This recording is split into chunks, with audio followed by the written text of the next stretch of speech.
Here we go. We're not going to have any video today, so you're not going to see my face. But you can see this. And no, like Abdi Muhammad, like comes up to me, comes up to me, tells me I'm wrong. And I guess like my point is that the United States completely failed to win the hearts and minds of the Afghanistan people. The United States has completely failed in order to convince the population that the American way of life is better. And I'm willing to be proven wrong on this. I don't like when you look at the fact that not a single person resisted. There is absolutely no way you can convince me that no, like the Americans, you know what? They did a good job. They managed to convince everyone that their way of life is better. And their tactics were absolutely optimal and successful. It's just that what happened? What happened? Huh? Why did every single soldier fled? Why did no one fought against the invaders? And the reality is that the United States has failed to win the hearts and minds. You can defend yourself from the chat. I don't even know how to get you on, to be honest. Like ever since Google Hangouts has borked, I don't even know if I can have you on Discord. But well, if that's not your point, why are you saying that I had bad takes? Because that was my take. That's exactly what I said. Now, here's the thing. When America actually wanted to win hearts and minds, the last time they did a proper good job of it was during World War II. Now, during World War II, as you guys know, Germany was broken in half. You have East Germany belonging to the Soviets, and you had West Germany belonging to the Westerners, right? To democracy, to freedom. Now, there was actually a lot of struggle between the Soviets and the Americans in order to convince Germans of which system is better, whether that was communism or whether that was capitalism. And what ended up happening is that the Soviets at one point just gave up and tried blockading West Germany. Now, that didn't work because the Americans that did one of the biggest operations in human history, which was to deliver goods and services to the Western Germans by plane. So my point is that in order to convince people that your way of life is better, you need to make them feel more comfortable. You need, like, the way the Americans should have won Afghanistan, if that's what they really wanted, which honestly I doubt, but if they really wanted to win Afghanistan, they should have won over the people economically first. And if you want to, I don't know, change the culture, I suppose, you have to do it very, very slowly. Like, if you look at, like gender studies university, like what the fuck are you thinking? Just let women have the right to vote. And that's it. Like in America, it took decades since women got the right to vote until you have like 50% representation in the office. Just like let things graduate slowly. Don't rush it. What on earth are you doing? Like the idea that 10% of the women in parliament, 10% of the people in parliament has to be women. Apparently that actually created revolts in certain parts of the country. And the women in the parliament didn't even go in order to see their constituents. Like, didn't even talk to them and whatnot. Like, you're creating unrest for literally no reason. If you let women have the right to vote, just let women also run for office. And if they get voted by the other women, that's fine. But if not, just like, chill the fuck out. So, Abdi Muhammad says I'm strawmanning. I don't see how I'm strawmanning. Like, that was my point in the video. You said that I'm wrong. So, I don't know what else I need to say. I was wrong, V. Biden blamed Trump. Oh, I got my $10. I got my $10. So, for those of you who don't know Biden, when he got elected, he said that he is going to be a mature president and he's not going to blame anyone, right? He's going to own it. And it's kind of interesting, right? Because with the Afghanistan thing, like instead of blaming Trump, he could have blamed George W. Bush. I mean, it would have made sense, right? Because Biden is a Democrat, Bush is a Republican. I don't even know why he blamed Trump for it, but okay. Also, it looks like Sharia law has affected the live stream and stopped me from showing skin. Yeah, pretty much. Abdi is using Sharia magic to prevent me from using the webcam. America should have been more honest with the objective. Like, what exactly was the objective, right? Because they're saying, oh, we're going to bring democracy to Afghanistan. How can you bring democracy and in a country where 99% of the people want Sharia, you have a secular government? What democracy is that? I mean, Pew Research is a very reliable source. I've never heard anyone challenge Pew Research. It's one of the only websites that does statistics that I definitely trust. Because up till now, they haven't been wrong. Like, every prediction that they had on the Pew Research website, like, all of them turned out to be true. So, the idea that, like, you have a country, which is probably one of the most, I don't know, the places that demand Sharia most in the entire Asia, and you have a secular government, how is that a democracy? Like, there is no way. There is absolutely no way that wasn't a puppet government. And by the way, like, I'm fine. You know, you want to have puppet governments, go fine. But, like, don't say that you're trying to bring democracy to the people. Especially, like, people who are skeptical of democracy to begin with. If you really want to be serious about it, get them addicted to pornography, destroy all their religious institutions, turn them into consumers. Yeah, like well, you can do it without any of that. Like, you can definitely, like, try to turn them into consumers. But, like, the problem is, like, I don't really know how Afghanistan is like a country, right? Because it's not like West Germany. And I'm talking about geographically. It's in the middle of the desert, right? Like, the people are not the same like in the US, where you have, like, big cities and everybody's crowded in there. It's a lot more difficult. Like, the geographical area is more different. You have, like, various tribes, various warlords. So you know, it's... I'm not saying, like, I have the idea on how you could probably bring freedom in such a situation, but definitely I don't think you can bring freedom at gunpoint. I don't think it ever worked in human history. Well, actually, you know what? No, I changed my mind. I think you can bring freedom at gunpoint. Japan. But I don't think, like, Japan got the freedom at gunpoint. I think it got it at the nuclear warhead point. So I guess there is a possibility. Like, sometimes it works. Very rarely. Once in a while. I think, like, Japan is like the one-off. Is that exception that makes the rule. It's the reason that I can't make this argument without Japan mocking me. That was dumb to say we want to bring democracy. They should have been more honest in saying they will create an ally in the Middle East to fighting Islamism. Yeah, but, like, that's another problem. Like, if 99% of the people are Islamists, Abdi, how are you going to say, okay, we're going to make an ally to fight Islamism? I suppose they could have said we're going to modernize their country, or we're going to try to, you know, make them appreciate Western values like that. That could have been something that would have sounded more honest. And actually try to modernize their country, like, actually attempt. But I think, like, the Americans were also afraid to modernize the country because they would say, well, okay, you know, no other empire managed to hold this place for more than a couple of decades. So if we modernize it and then we lose it, then it's money wasted. So maybe that's one of the things on why they didn't do it. But yeah, like, definitely, like, if they would have modernized Afghanistan, the people would have probably put up some resistance against the Taliban's. But yeah, that's major my concern, you know, because, like, dude, like, not a single person picked up a weapon. Like, not a single guy decided to defend the country, which means that they really rejected whatever the Americans tried to teach there.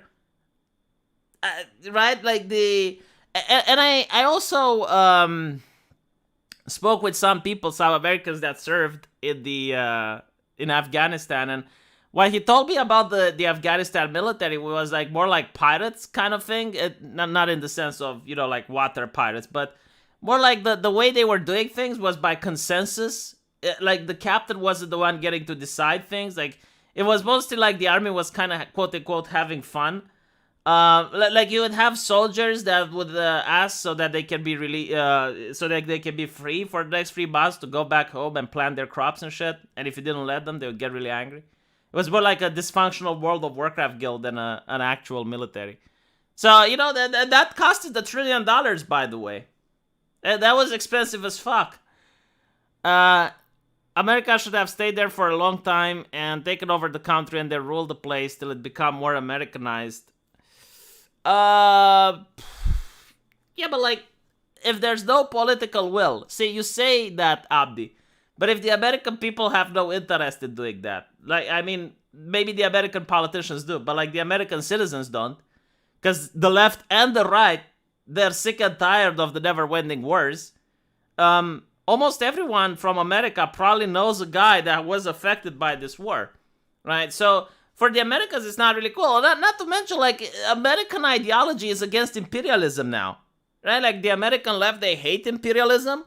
And what you're asking for is literally what the British did or the Spanish did back in the day when they would go around in order to preach Christianity, right? Because they would look at other people. It's like, oh my God, look, the Japanese, they allow their women to walk bare-chested. Oh my God, that is so sinful. So, like, sometimes Christianity was definitely more advanced than, for example, the Aztecs that did human sacrifices and shit. So you may have an argument there. But in other places, not so much. So what the woke are literally asking for is like, yeah, America should colonize places. It's like, especially like places that don't have human rights. And to me, it's kind of weird. Like, okay, fine, if you're on colonialism, okay, that's a different conversation. That's a different story. But you don't want colonialism. So why are you asking for it?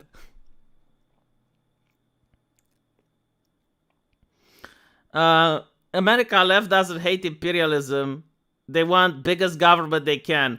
No, but like, I'm talking from like an ideological standpoint. I mean, they literally have like in academia things like decolonializing, right? So they think that colonialism is like one of the worst tragedies of mankind. But they're also asking for it, right? They just didn't like it when it happened in the past, but now they're asking for it. So it's kind of bewildering. That's the problem with getting out from under an oppressive regime. People don't know how to be free. It's not like look. The thing with freedom, right, is that people need to want it at grassroots level. Like, it's not enough to like have an invading army that tries to force you to be free. Like, you need to genuinely want to be free.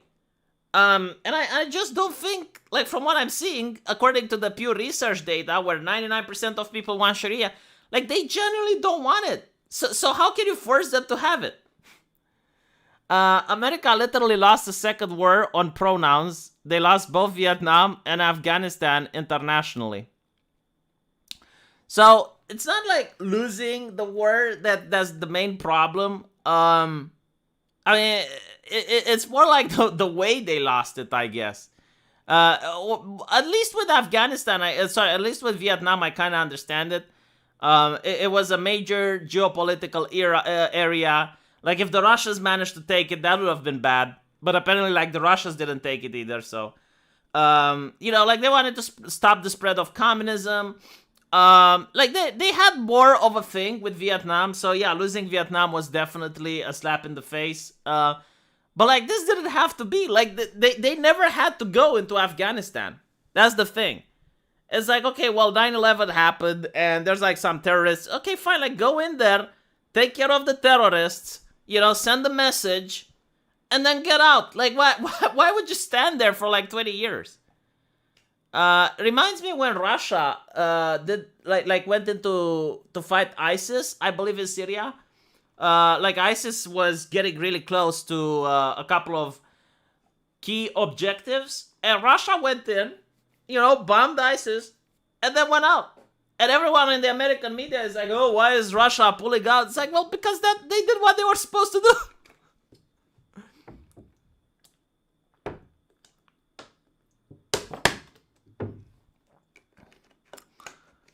To me, like, the most worrying thing out of all of this, by the way, is that now the Taliban has access to American weaponry. So like there's an American taxpayer which paid money for all of those helicopters, for all of those weapons, and I don't think they can get refunds now. So that is that. Let me show you just some other interesting details, and almost no one wants to talk about it in the media. I wonder why, right? So apparently, and I recently found out about this, the original agreement regarding the withdrawal was that it would happen on May. And the agreement was signed both by Trump and several religious leaders.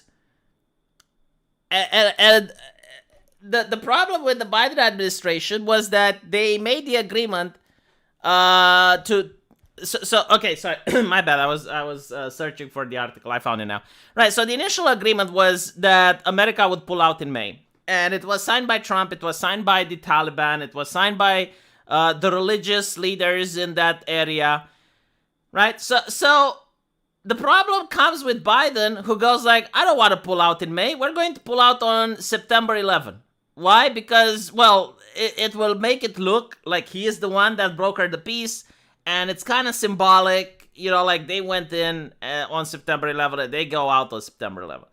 But by doing this, they violated the agreement, which gave the Taliban enough ammunition in order to point out that, like, hey, look, like this government is a puppet government put by the US. They don't respect the agreements. They don't do anything. And if you look at what happened internationally, the Taliban leaders went to China, they went to Russia, they went to like a lot of countries, and this kind of went under the news. And do you know when they went?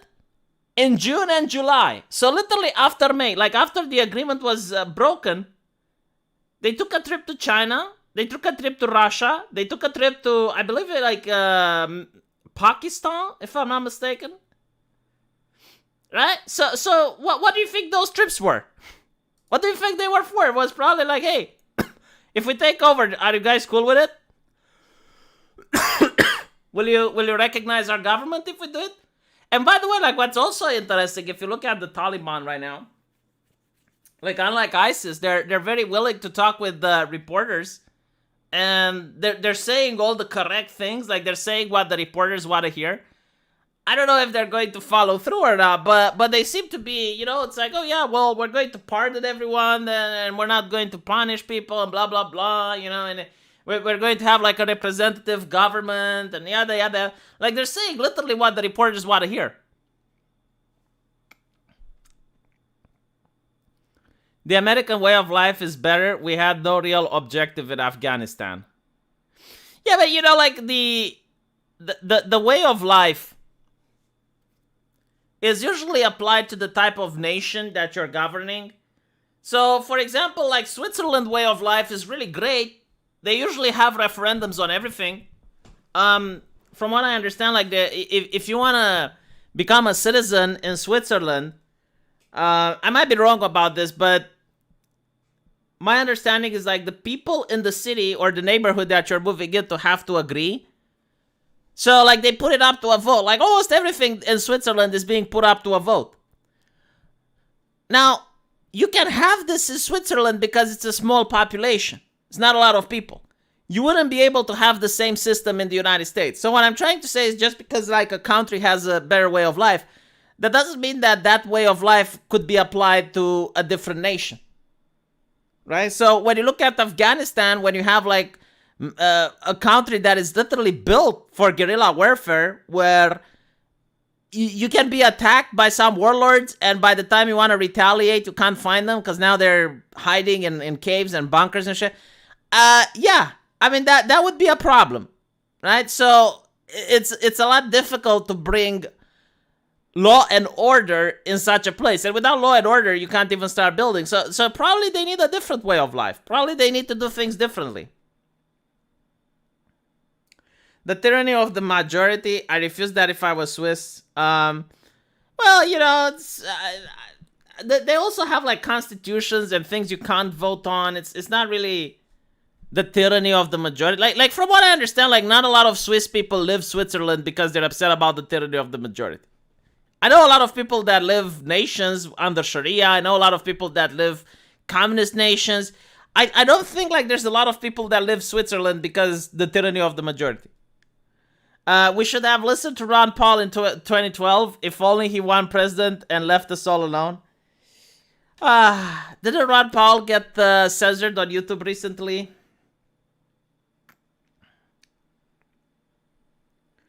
Saying the US should not police the world is selling out future generations. Man, the US never polices the world. Why isn't the US right now in South Africa? Why isn't the US in Zimbabwe? Why isn't the US in North Korea? Eh? Well, what are you talking about? Like, the US never policed the world. Every single military conflict that the US made was a war that was unilateral. Like, usually the people that they were attacking had no means of defending themselves. And it was probably so that the defense contractors can make some taxpayer money, because it was probably a very lucrative business. I'm also curious, like, all the people that trained this Afghanistan National Army, like how much they were paid for doing a stellar job. Right? The weapons and the arms manufacturers, I mean, you can't just sell Black Hawks to civilians, but you can sell it to another government. So, like, it's profitable. Like, World always was profitable. But I don't think, like, they're there to police the people. Right? Because there's a lot of human rights abuses happening all over the world and America isn't there. Long time no CV. Only lurking in the comments. Here's some ice cream. From what my mom says, the sun is hot. Yeah, it actually was. Good thing I can upset Greta Thunberg with my air conditioning.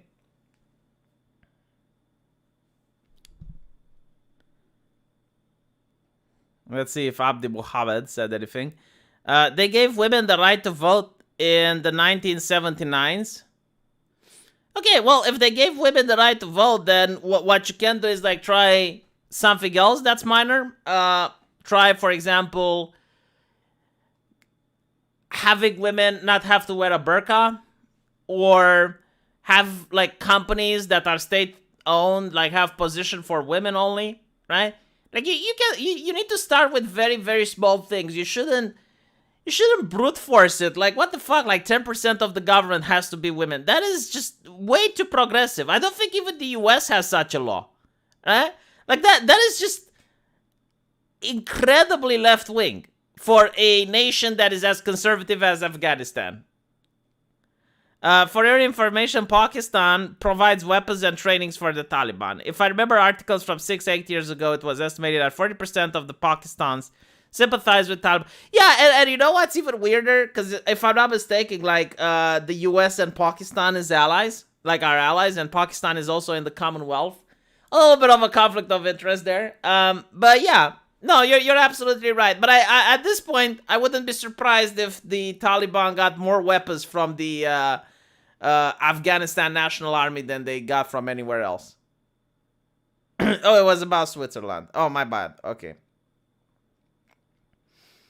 Yeah, well, I mean, in Europe, what's interesting is, like, a lot of Americans talk about women having the right to vote. But in Europe, it's more like poor people got the right to vote. In my country, only landowners had the right to vote. And the rationale behind it was, like, they have a stake in the country. They actually have a stake in the land. So their opinion matters more than someone who doesn't. And I think, like, this was true throughout Europe, right? So if you're a woman which was married to a rich guy and the rich guy passed away, congratulations, you get a right to vote. And men didn't have a right to vote. And there's, like, a lot of countesses and other influential women, right? But I don't know, like, I think, like, in Romania, when people got the right to vote, everyone got it, even the women. We're now being told in Ireland that 50% of the government must be women. Right, so this is, like, such a dumb take, and I'll tell you why. Women have the right to vote, and in most countries, like, women are more of a population demographic than men. Except for maybe like China, when they had like that one-child policy, and you had people like doing abortion if the fetus was a woman. Just horrible shit. But like everywhere else, you have usually like 51% women. There's more women than men.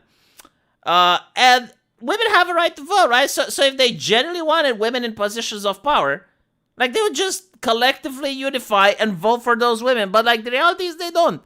And the left doesn't want women in position of power. I mean, look what they did to Amy Coney Barrett. Look what they did to Sarah Palin.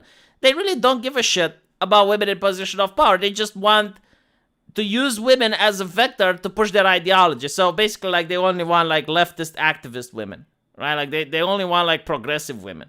They don't care about the average woman. U.S. should import Second Amendment into Afghanistan. Don't they already have that? It's kind of funny, though. Like, I'll tell you this. It is hilarious that Joe Biden wants to limit the Second Amendment in the U.S., while at the same time his incompetence allows the Taliban to get the Second Amendment. That sounds more based. I hate universal suffrage. Make voting depending on service and property. Yeah, good luck getting... there you go. You got a guy named Abdi Muhammad already being anti-democratic. Yeah. You're never going to bring democracy to the Middle East. Now I'm convinced. So let's look at gender studies Afghanistan. Like, they were so proud with this shit. And the reason like they were proud of this shit is so bizarre. Because like, instead of like talking about, all right, so here's how the United States improved Afghanistan's economy. Like, here is how the U.S. managed to make life better for the average Afghanistan citizen. No. You don't get that. What you get is like, you can get a master's programs in Kabul, sponsored by the taxpayer. Now, if I'm not mistaken, all of these links are broken, but apparently like this one isn't.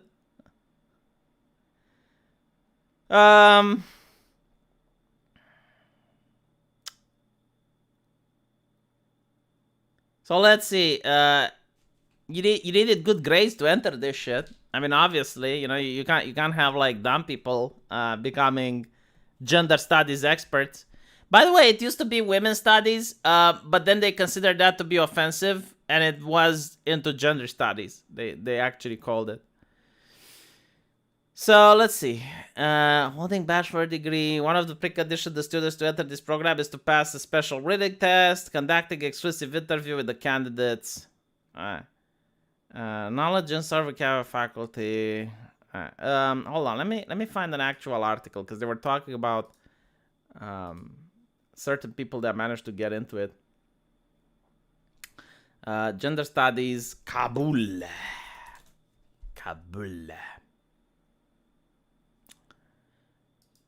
Oh, this one didn't age well.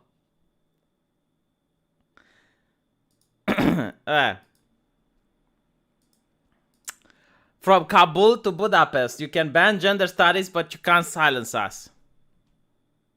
Yeah, there was like the CNN lady, very, all of a sudden she's wearing a hijab, like she's very humble.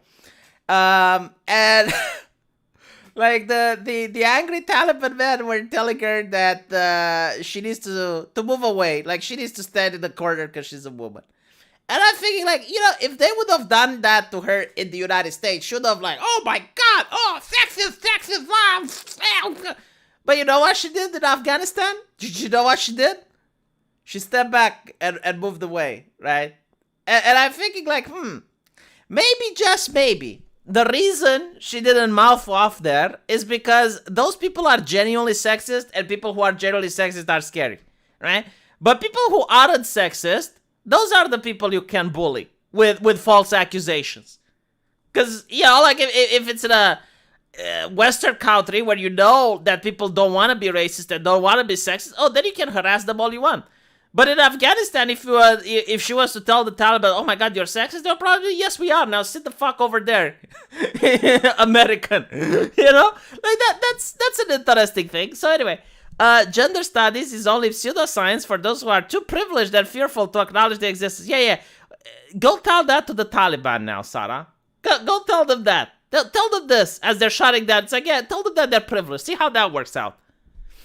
I'm a feminist. I came from Afghanistan to Hungary to do masters in genocide. Yeah, so, by the way, people comparing Kabul to Budapest, this is sexist. This is not. Now you will get to see what sexism actually looks like, so that when you come to nations that aren't sexist, maybe you can see the difference. Let me show you the difference in case like some people might not understand though. It's a subtle difference. I'll give you that. Let me just because I need to scroll down a little bit in order to find. Oh, I managed to find the difference. Right, literally 1 day apart. But you know what I think? Oh, this is what I've been told. Wearing the hijab is a choice. Okay, they choose to wear it. So therefore, maybe I'm wrong. Maybe it's not sexist. Maybe she just chose. Like 1 day, she didn't choose. The next day, she felt a little bit under the sun. She felt a little bit hot. I also been told that the material, the fabric, is actually not very uncomfortable. Right? It doesn't really keep you warm. So there's that. We're going to fall in Afghanistan not because of the military, but because of these leftist ideology, high-minded, pompous little projects they do.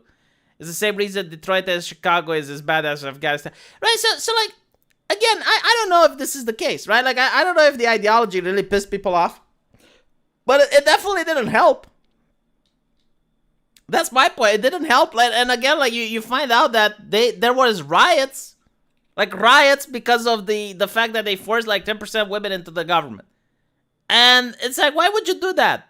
You're trying to win those people over. Why are you trying to piss them off? People in California now voted away people's private property rights. No, actually, the CDC did.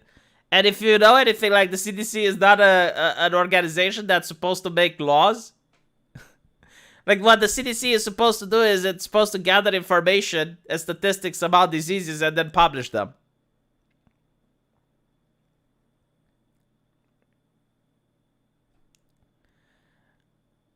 If you think there's any difference between the oppression of women in the Starbucks in Budapest on their MacBooks and women in Kabul, I think you need to be re-educated, be better.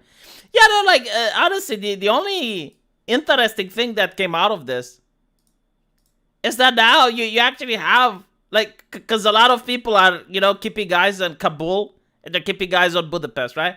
So they're like, okay, let's see how it's like in Kabul and let's see how it's like in Budapest. Let's see, where do you think women would choose to live? I would probably go with Budapest. What we call feminism in Afghanistan is now properly the Afghans' women first steps fighting for the most basic rights. For our rights to claim existence, to reclaim the spaces that are dominated by men, and make our voices louder and louder, hoping to be heard. Yeah, I think, like, maybe picking up a weapon and showing some resistance would have been better than having your voices louder and louder. I'm just saying, the voices louder and louder only work when you're in a country where people legitimately aren't sexist. Alright? Like, when people are sexist, then you have problems. And just so you can understand why I'm bringing this up, because, like, I heard people, it's like, oh, so what do you expect? It's like they can just summon a weapon out of nowhere? It's like, no. Look, I'll make my case. Give me a second. I'll make my case. Right? So,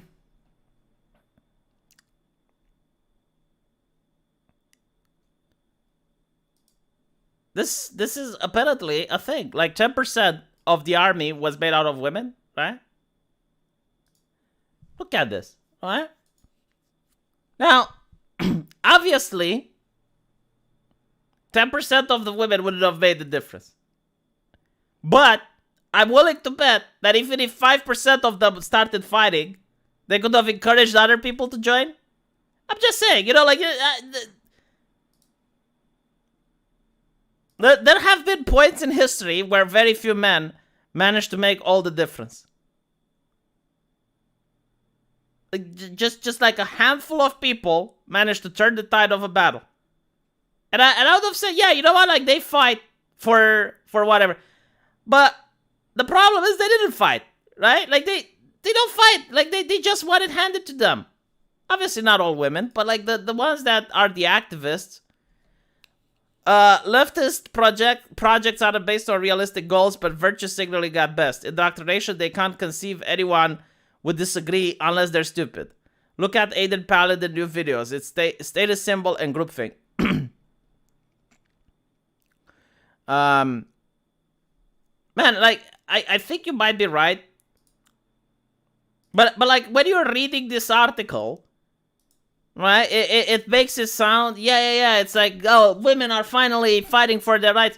Dude, you have the American military going in, threatening people at gunpoint, and allowing you to have rights. You haven't gotten your rights. I mean, I have respect for the women in Iran. Like, the women in Iran are generally women that are fighting for their rights. No, 100%.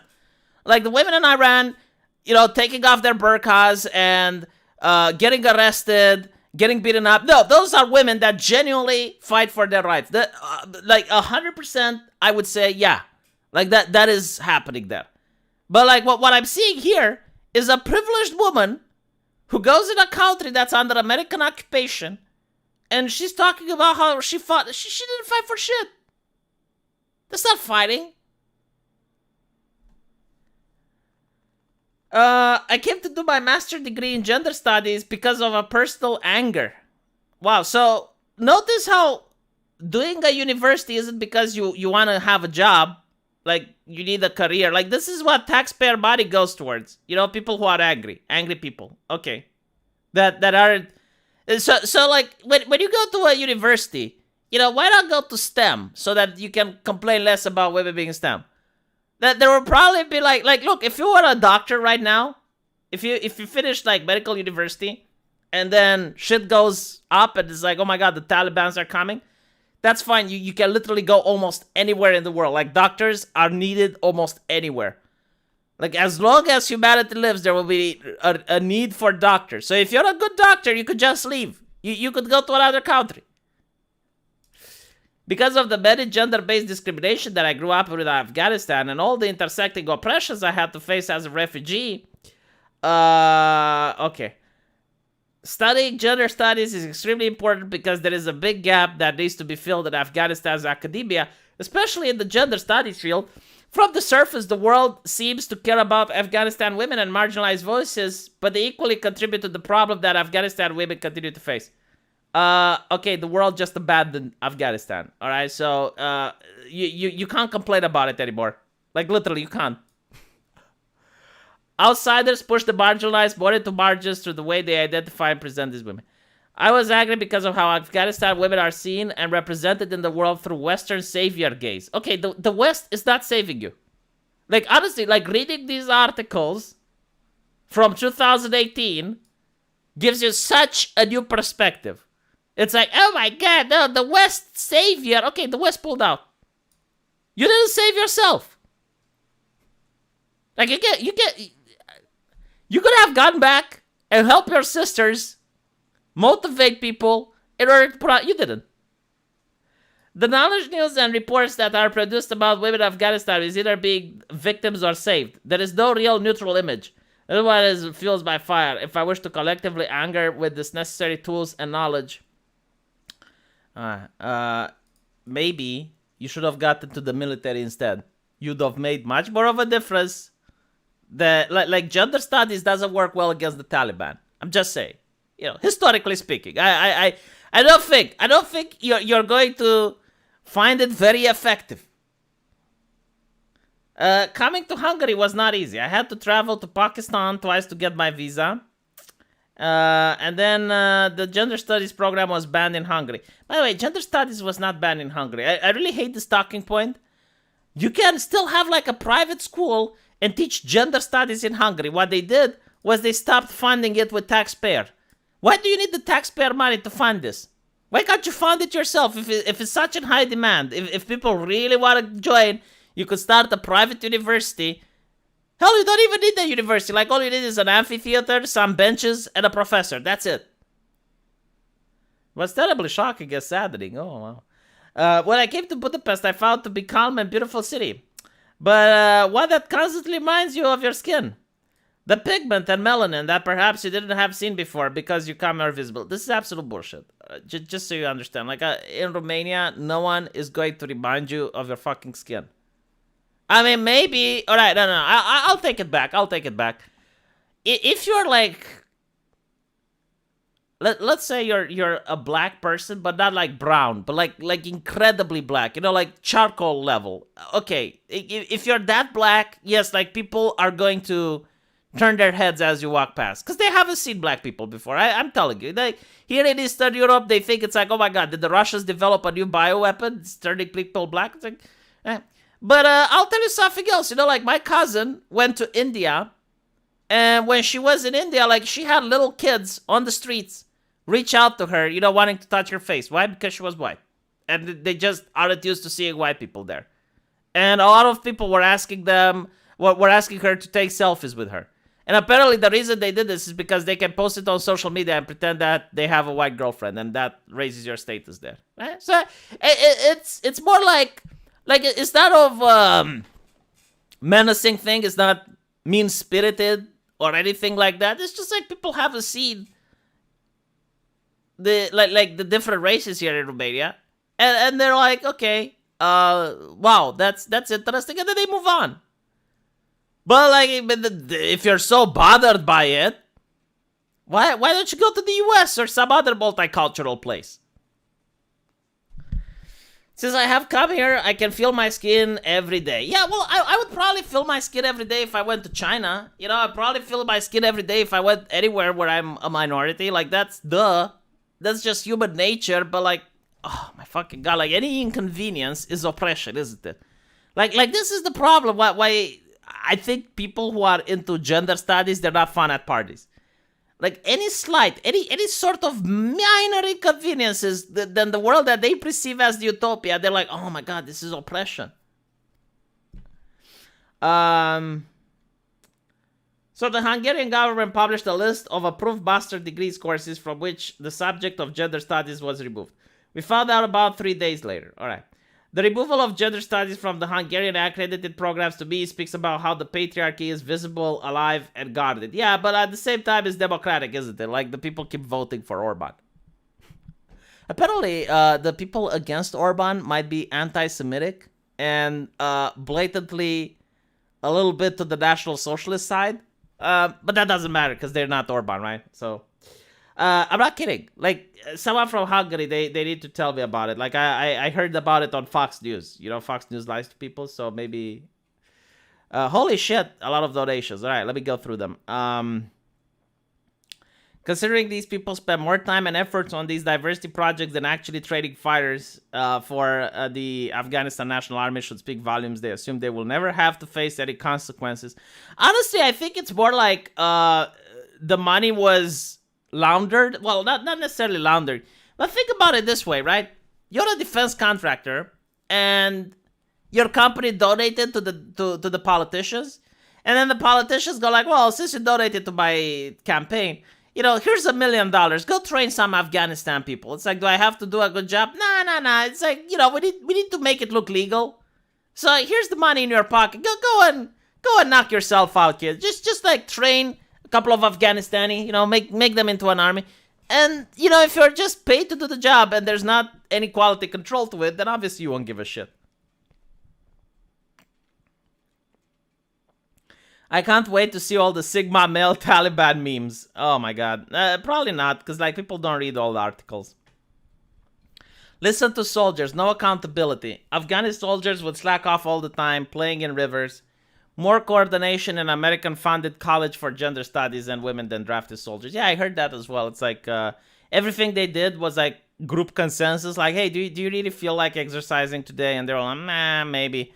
Right, so definitely not like an army. Like here in Eastern Europe, if we see something like this, like there's $1 trillion invested into making an army and it routes on day one, we would definitely look into money laundering. We would be like, no, this money is... like the people who receive this money need to be held accountable.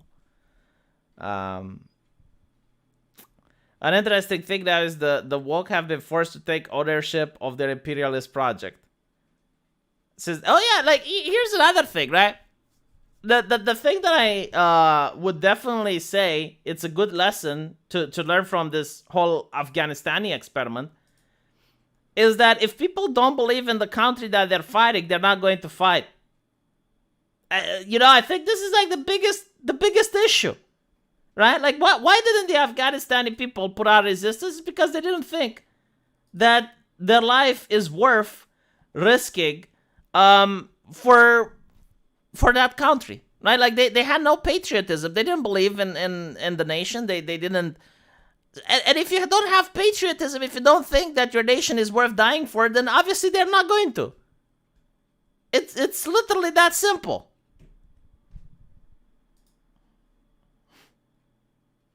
And this is like the biggest danger that's happening right now. It's not that people aren't being patriotic. It's that like left-leaning ideology is trying to push people away from being patriotic. It's like, oh my god, like America is a systemically racist country. Well, why would you die for a systemically racist country then? Why would you put your life on the line for such a thing? And heaven forbid, it's like, this is why China right now is threatening Taiwan. And I hope we're never going to find out like what would happen if there would be a Chinese intervention there. Like China state media is basically telling Taiwan it's like you're alone. Like the Americans won't back you up. And I don't know. I mean, I hope we're not going to find out, but yikes. Yeah, but by the way, like think about it this way. There's a lot of veterans that actually served in Afghanistan. Some of them lost their limbs. Some of them were injured or had bowel brothers that died. It's all for nothing, isn't it? Like they're probably looking at the television right now, crying, and it's like they can't even articulate like what the fuck is going on. And to be honest, like again, the defeat would have been bittersweet, I guess, if like the army would have at least put up some resistance. If you've been fighting for like 1 or 2 months, and then people will be like, oh, well, at least they tried. But no. Wonder if Anna was a leftist experiment to see if diversity and limb-wrist touch field training can work in America. No, it was probably just a way to give money to activists. That's how I feel. It's like, let's give taxpayer money to activists. You got like a university professor, hey, how would you like to get $1 billion? Like, what do you mean? Just go to Afghanistan and teach the women there gender studies. Why do you care about Taiwan anyways? Because it's an important trading route. Like, if you want Chinese tariffs, then you wouldn't care about Taiwan. If I'm not mistaken, it's actually one of the major hubs of trade in the region. So it's strategically important. Yeah, it's... well, let's put it like this, Tactical Droid. It's also the biggest chip manufacturing in the world. I think like 70% of chips are made in Taiwan. So, right, imagine if China gets to own that. And then it's like, all right, well, the West won't be able to boycott China. Like, China will be able to boycott the West. Like, think about just how much equipment you use that requires computer chips. So, yeah, I mean...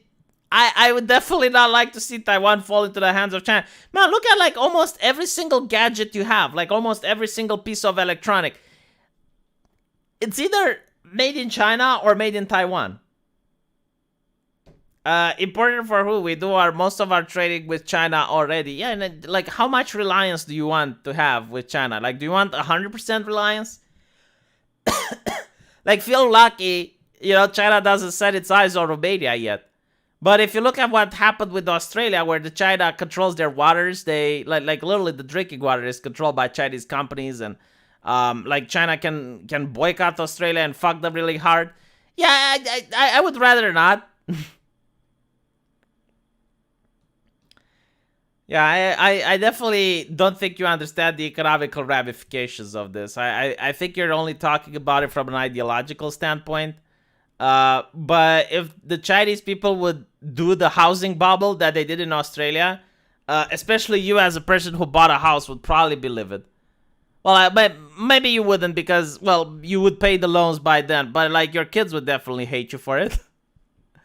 It's like, Daddy, why is a house in Romania costing $1 million? He's like, well, because rich Chinese people, like, they come to Romania and they buy houses. They don't live in them, but they're going to sell them when they become more expensive. Oh, there you go, Tactical Droid. I mean, I don't know. I don't think, like, Constanza is owned by China, but I definitely, like, don't. I would rather have it less owned by China and more owned by Romania, if that's okay. I don't know. Maybe I'm a little bit too patriotic here. Maybe I think, like, people having access to strategic important resources is healthy for a nation. But who am I to judge? All right.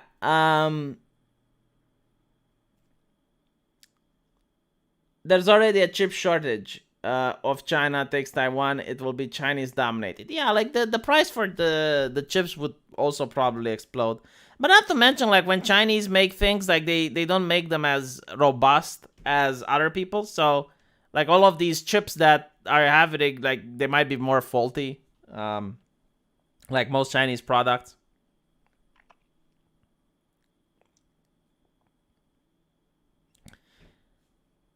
Taiwan will fall. Yeah, it will probably be a very short war anyway. Like, it would be, and if the United States doesn't intervene, it would end up with a capitulation. What's going on, V? My information and career field is fairly sure we are going to war with China in about 4 months. Oof. Well, Artemis are going to publish, like, state secrets. Like that guy on the, what was it? World of Tanks forum did. So, like, there was this guy on a World of Tanks forums. And he said, like, look, the Churchill tank is incorrect. Alright? And the developer said, it's like, what the fuck do you know? And it's like, look. I am a tank commander serving in the British Army. And, like, I know that the way you designed the Churchill tank is incorrect. And the developers go like, fuck off.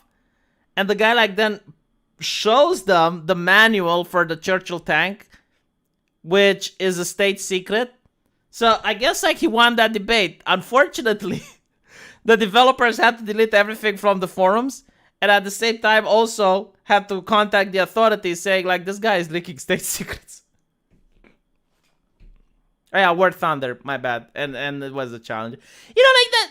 Why are you guys ruining my story? I don't understand. Why are you ruining my story? Like, the details don't matter. All right, it's the emphasis. Like, this is like the oral version of telling stories. Like, sometimes the details change, but it doesn't fucking matter. Like, at the end of the day, the story, it's not, the tank doesn't matter. All right, the name of the game doesn't matter. It's like someone actually won an internet argument by posting state secrets.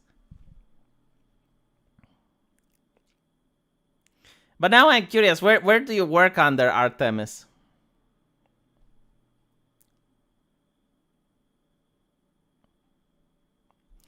And I'm really curious, like, how would the US go to war with China anyway? Like, isn't mutually assured destruction still a thing? Oh my god. Ivy, the cat castrator. Yeah, like, Ivy wants me to castrate cats. I'll probably make a video on why castrating cats is probably the most barbaric thing you can ever do. I really hate the people who castrate cats. Like, people who castrate cats, I hate you. I tried to tell the Lotus Eaters that this stuff was happening about 2 weeks ago. You work with the 82nd Airborne. Like, okay, maybe you're right. I just find it a little bit weird that the wars are planned like this, unless, like, America wants to do a first strike. And if America wants to do a first strike, why would the people in the 82nd Airborne be aware of it? Like, wouldn't you be told, like, 1 month or, like, 1 week before? It's really weird. I'm not saying you're lying, but if you're right, it would be very weird. Contact me on Twitter and we can talk about it. Yeah, I don't know. I mean, the way I would see it, like, if China invades Taiwan, it would probably be like intercontinental missiles flying and just bombing the shit out of the place, and then hoping, like, Taiwan would surrender. They would probably like the way I would envision it. It would be like massive missile strikes, both on Okinawa and on Taiwan and some other regions, and then they would just see what the Americans are doing.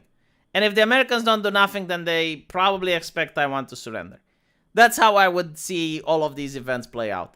And I've been saying this a couple of weeks ago. I think I even said it in a live stream, which I deleted. But I said, like, the Chinese right now, they're waiting for America to screw up one more thing where they look weak internationally so that they can launch a surprise attack on Taiwan and Okinawa. And yeah, like pretty much like a blitzkrieg, but without vehicles or anything like that, just bomb the places. And then they would see how the Americans react. And if the Americans don't react, then, well, they're going to say, look, Taiwan, do you want another round or do you surrender? Sorry, not intercontinental, but like surface to surface, I meant. A little bit tired. They're not going to start a war, especially after such a humiliating incident. I don't know. It depends. Maybe like they want a war in order to prove that they still got it. Like you have to understand, you still need respect in the international scale. So I was referring to the Kabul thing being 2 weeks ago. I know about the China thing because I have contacts in Guam. Well, you know, like, can you contact me on Twitter and we can talk about it? China is probably as strong as Russia. No, it's probably more strong than Russia. It's got like, if I'm not mistaken, it's got the world's largest navy by now. But still, you know, like wars are actually very difficult, especially now due to the technological advancements and everything. It's very difficult to make, for example, right? In World War II, no one expected that Russia is going to be BTFO'd by Finland. And no one expected that Nazi Germany is going to get BTFO'd by Russia. So you really don't know. I mean, no one expected America would recover from Pearl Harbor. It's very difficult to make predictions because anything can go during warfare. Especially when it's like two powers that are pretty much, well, or almost equally balanced. Like they have the same capabilities. They have like, right? I mean, obviously America should win, but who knows? And then it's also about the objective, right? Because like what exactly would the objective be? Because obviously it's not total annihilation of the other nation, right? So it matters about like what objective you're setting. So if it's like, for example, in the case of Taiwan, like protecting the island or taking it, well, it's going to be a lot more difficult for the Americans because it's further away. So it's going to be hopefully not happening, but who knows?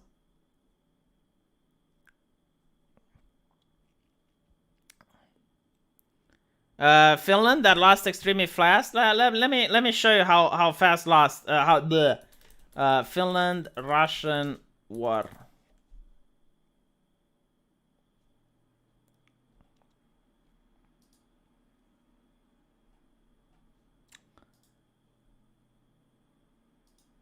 Or the so-called Winter War, right? So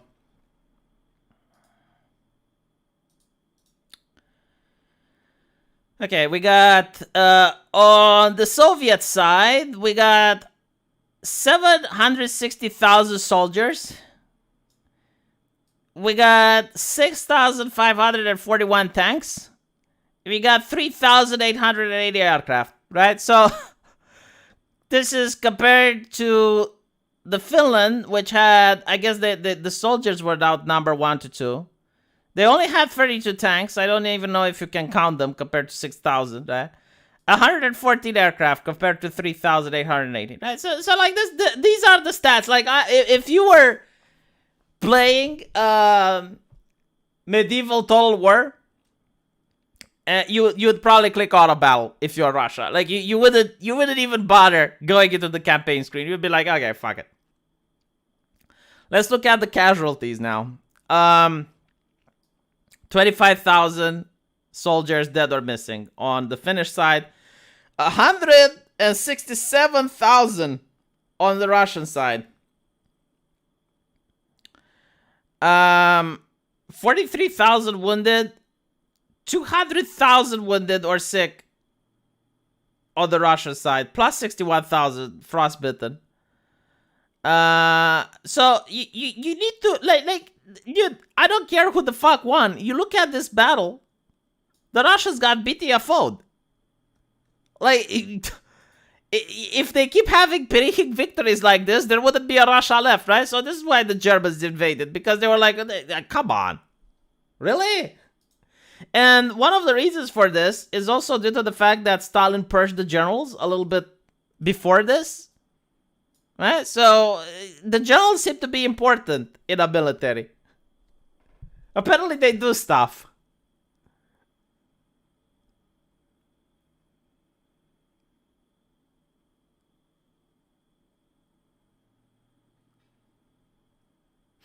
America isn't weak because this one incident, says Abdi. No, it's not the incident that makes America weak. It's the ideology, the lack of patriotism. Like, you need to convince people that it's important to die for your country. The wokeification of the military, where they literally like purged officers based on what they posted on Facebook. And the cowardice of the American elites that keep backing down whenever there's a threat. They're like, okay, whatever. I mean, you literally had China tell the U.S. diplomats that they don't have the power to speak to China from a position of strength. And what did the U.S. diplomats did? Absolutely nothing. The correct thing to do would have been to get up and walk out and then put tariffs on China. That would have been the correct move. But again, they don't want to fight. They're cowardly. Or, at least this is the vibe that they give to the world. And this defeat, again, it's not the fact that they left Afghanistan. It's the fact that they spent $1 trillion trying to equip people and train them to be good soldiers, and they just decided not to fight, right? So that's another problem. But again, it's how people view them on an international scale. And, America might be strong, but like, again, do you really want a conflict? And the way you get a conflict is by showing weakness.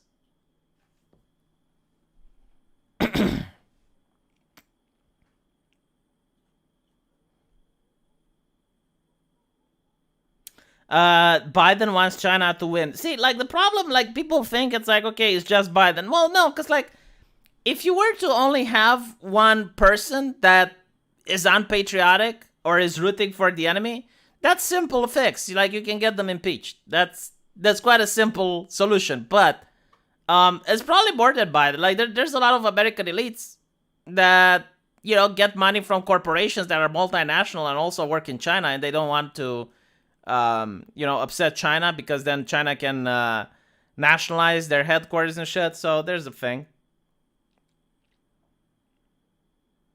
Imagine USA nuking Chinese. They'll probably not use nukes. Like, it's pretty much like poison gas during World War II. If you guys remember, like, both the Germans and the Allies had poison gas, but they refused to use it on the battlefield.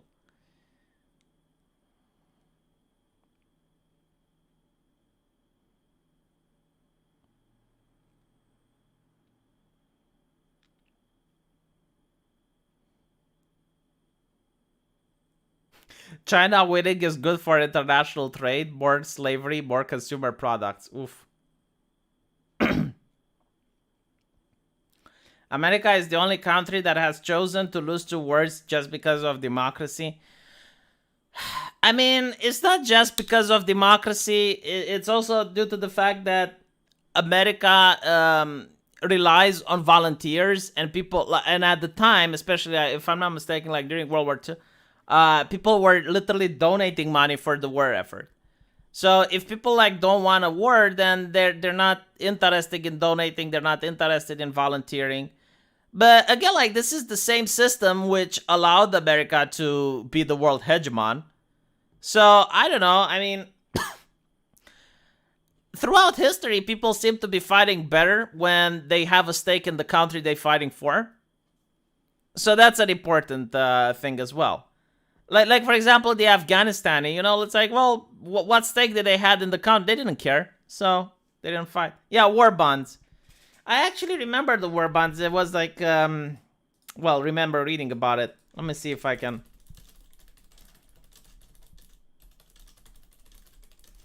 Yeah, so like during World War II, the United States was trying to ration gas. So what they did were like these little adverts say like, when you ride alone, you ride with Hitler. Join a car sharing club today. So they actually made like clubs for people to share cars. So for example, in my neighborhood, we would have like one driver that would drive to the city, and they would take 3 other people in the car. And this was done in order to ration gas. So, you know, like, hey, global warming before it was cool. But at least they notice how they were trying to do these things which weren't authoritarian. And this is like during the war, right? Like they wanted to save gas, and they were trying to persuade people of different alternatives without interfering in their lives. Obviously, there would be social stigma for the people who would drive alone, but they wouldn't come up with the gas tax. They wouldn't like come up with like punishing car manufacturers, like making the cars more expensive. No, like they found a way that was quite reasonable. You know, I mean, it's common sense. Like, come on, man. You know, like there's soldiers like dying on the battlefield, right? Can't you like find some people to drive with? Are you really that selfish? Just like find 3 people and, So I found that to be really interesting on how things used to be done versus how they're being done now.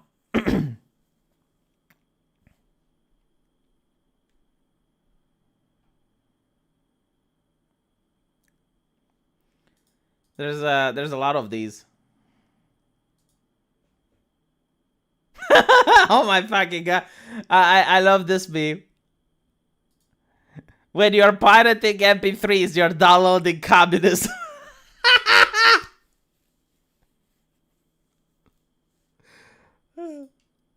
When you pay for MP3s, you're rocking out with them.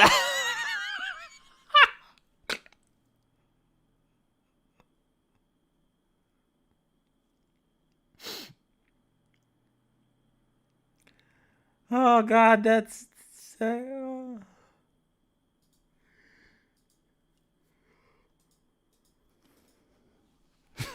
based.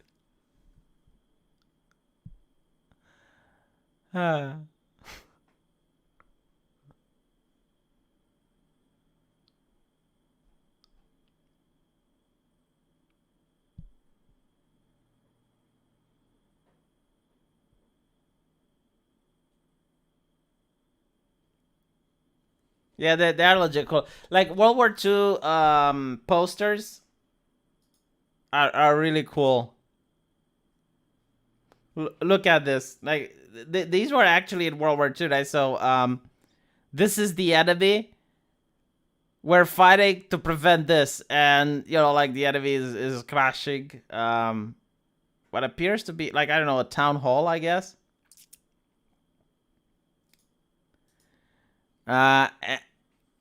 And we talk about sacrifice by war bonds. Yeah, Walt Disney actually joined in the thing for the war bonds.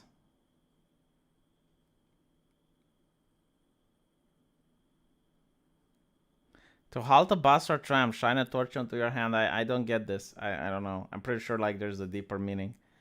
Let me see if I can find war bonds propaganda.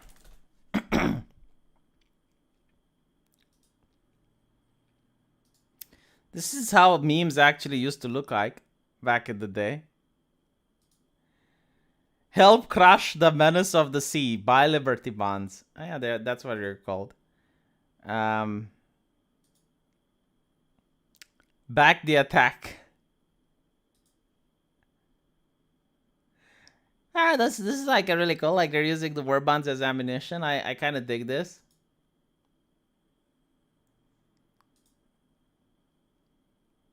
Diamond hands, eh? They're kind of not as good as I remember them. Like the Soviet posters are a lot better. I gave a man, oh my god, like this is actually emotional, right? So you have like the mother who gave one of her sons to the bell, and it's like, will you give at least 10% of your pay in war bonds? Again, like take into account, they could have just taxed people, but it was voluntary. This is my fight too. Put at least 10% in war bonds. Carry is costly. Buy war bonds and stamps. It's so difficult to comprehend in 2021 that an entire nation fueled their war effort completely on voluntary individuals. Like, hey, just give 10%. 10% of what you make, and you're going to help the lads on the fighting lines. That's how much people cared about each other back then. Like right now, if you had like a war right now, probably the US government would be like, print more money, print. Tax people, tax.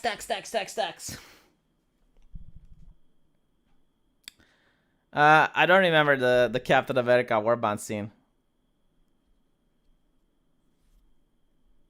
Yeah, today Biden would print like 50 trillion. You know, like the problem with Biden is print the money, but my lord, there are no so many printers. And then Biden would like uncover just like an army of printers.